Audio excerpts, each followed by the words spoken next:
Alex Warren has transformed his life from being homeless and sleeping in friends' cars to achieving remarkable success.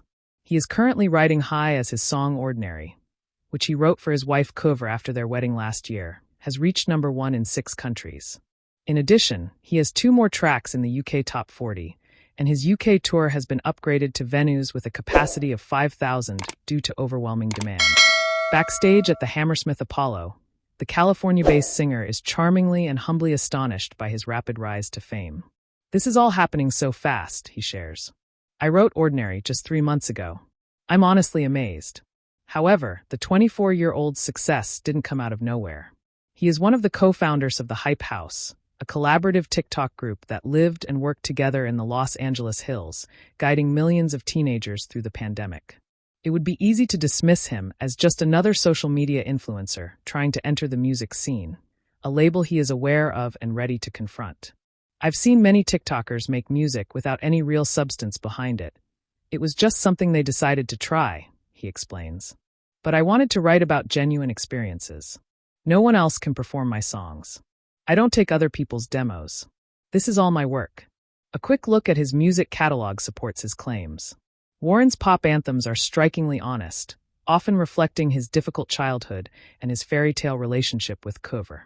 He lost his father to kidney cancer when he was just 9, which led his mother into alcoholism, a reality he only recognized when he discovered one of her coffee mugs contained alcohol. "It turned out to be alcohol," he recalls. "And the next day it was alcohol, and the day after that, and at 4 a.m. it was alcohol, and even when we were driving, it was alcohol." When he confronted her about it, the addiction escalated into abuse. "Everyone dealing with addiction needs someone else to blame, and I became that scapegoat," he explains.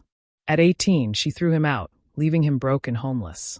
Friends allowed him to sleep in their cars but not in their homes, as his mother had convinced their parents that he was a troublemaker. Around that time, a friend introduced him to Instagram model Kouvr on Snapchat. "We hit it off immediately," he recalls. "I felt like I could share everything with her right from our first chat." Within 4 months, Kouvr left her family in Hawaii, flew to California, and began living with Warren in a car. Even then, they were an incredibly adorable couple, affectionate, humorous, and clearly infatuated with each other. When they started sharing videos of their relationship online, people wanted more. In just 6 months, Warren gained over 1 million followers on YouTube.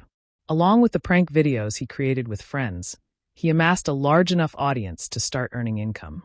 "When I received my first $2,000 check in a month, I thought, wow, this is going to change my life," he remembers.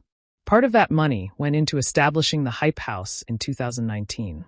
Warren came up with the name and moved into the house with Anon and several young internet stars like Addison Rae, Charlie D'Amelio, Chase Hudson, and Thomas Petro. The group introduced themselves in December 2019 with a photo shoot that parroted the Backstreet Boys video for "I Want It That Way."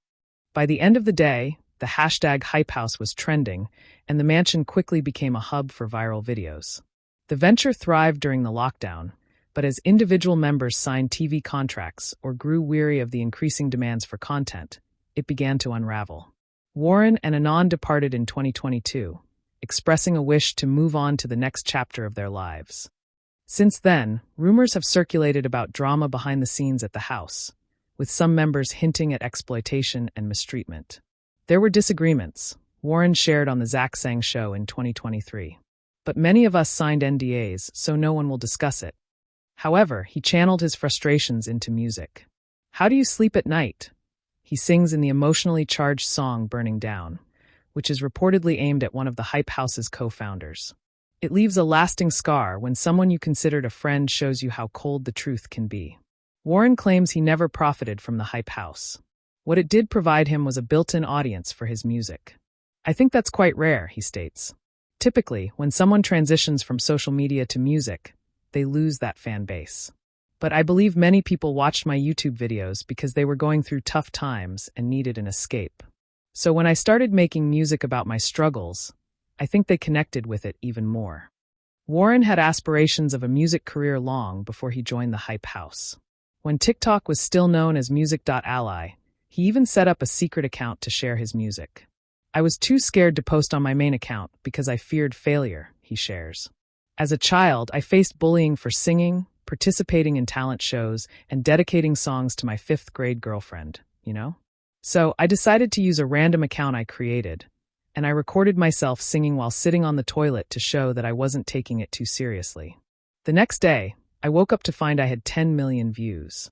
His debut single, One More I Love You, was released in 2021 and was inspired by experiences he had at the age of 13 while coping with his father's death. I saw my sister go to a daddy-daughter dance without her dad, and that made me realize, oh, my life is different, he remembers. It was the first time I truly mourned, and since I didn't know how to handle it, I went to the piano and started playing some chords. That's when I began to learn how to write. Warren's expression of grief is striking in its honesty, and it has resonated with people in unexpected ways. Recently, a woman asked me to sign a Heinz Beans t-shirt, he recounts. I laughed because I thought it was amusing, but then she flipped it over, and it was the same shirt her son wore just before he passed away from cancer. One More I Love You was the song she played at his funeral and the one she listened to as she coped with her loss. I believe that's the most powerful thing imaginable. Raised in a Catholic environment, the musician feels that moments of healing like these are part of a divine plan for him. Without all the loss, trauma, and challenges in my life, I wouldn't have these songs. I wouldn't be able to connect with the 5,000 people attending my show tonight, nor could I provide for my future family with my wife. I believe these are all meant to happen, or can happen if I make the right choices. I could have opted for a life of drugs and negativity, but I chose this path. It's truly remarkable.